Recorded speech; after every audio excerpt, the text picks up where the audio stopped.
Pourquoi la généalogie? Pourquoi? Eh bien parce que Un passe-temps Pour l'histoire.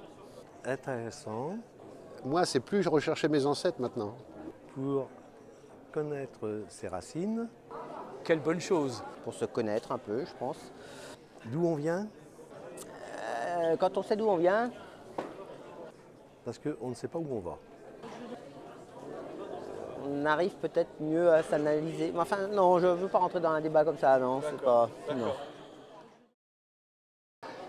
On me disait toujours que mon nom de famille était un nom espagnol, un nom italien, et j'ai découvert que jusqu'en 1701, en faisant des recherches à Aller, dans le Morbihan, j'ai toujours trouvé des Dantoux, et même au-delà. mon père a pendant des années fait des recherches très importantes. Il a écrit des livres sur la région dont nous sommes originaires. Il est décédé et donc j'ai repris son travail. Et je suis en train d'informatiser tout ce travail. Les difficultés, oh, elles sont multiples. D'abord, apprendre à lire les actes anciens. Ce n'est pas évident du premier coup. Il n'y a pas d'école pour apprendre. Il faut apprendre tout seul, par exemple. Et les difficultés, bon, les petites difficultés avec l'informatique. On n'a pas été à l'école de l'informatique. Il a fallu apprendre aussi sur le tas. Je n'ai commencé la généalogie que le jour où j'ai acheté un ordinateur. C'est complètement lié. J'ai toujours voulu faire de la généalogie, mais je n'ai commencé ma généalogie le jour où j'ai acheté un ordinateur.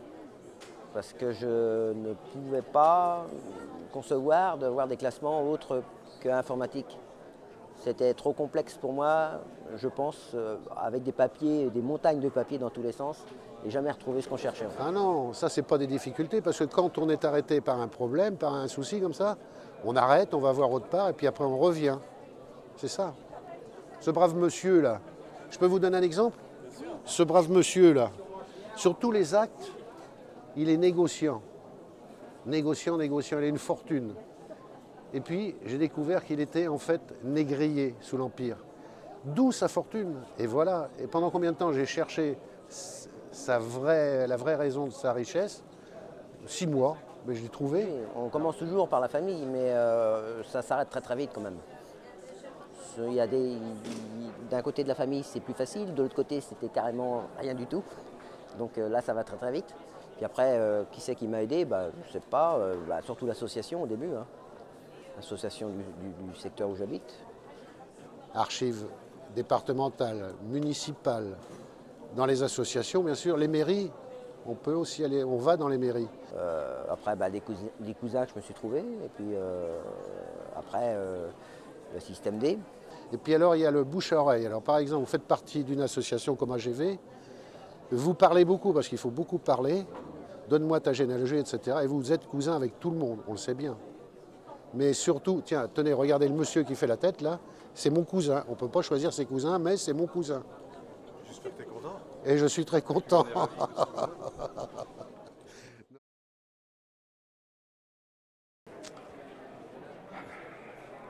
Les conseils?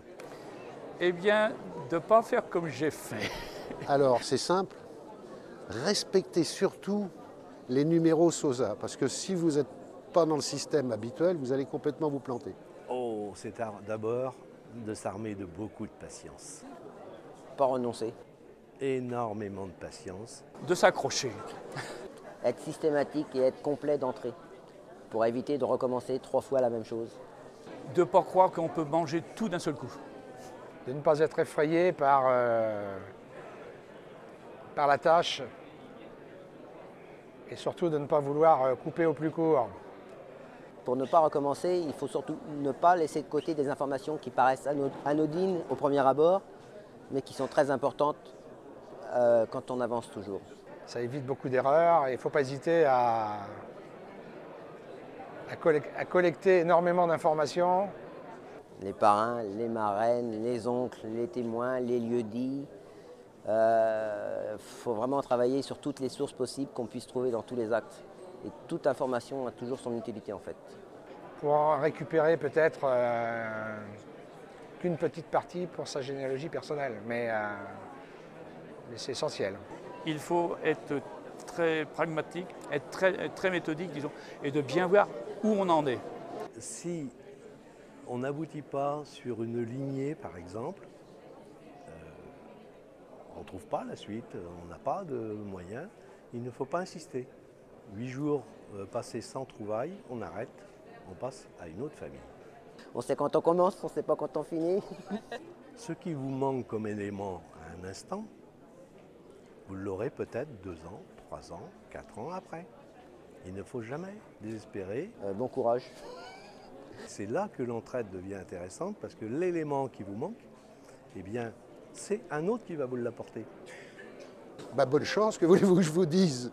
Bonne chance.